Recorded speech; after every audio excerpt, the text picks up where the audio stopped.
In this tutorial, we will learn how to log into Plesk. After successfully placing a payment order, you will receive a welcome email from us containing the login details.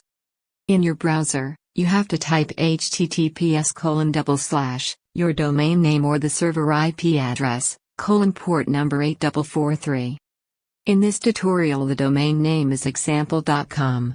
In your case, example.com will be replaced by your server host name.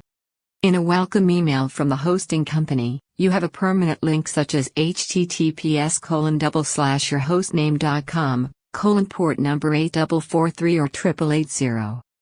Sometimes, port numbers can differ, and you will need to use the port given in the welcome email instead of port 8443. Just open that link in your internet browser and enter your username and password, and click on Login.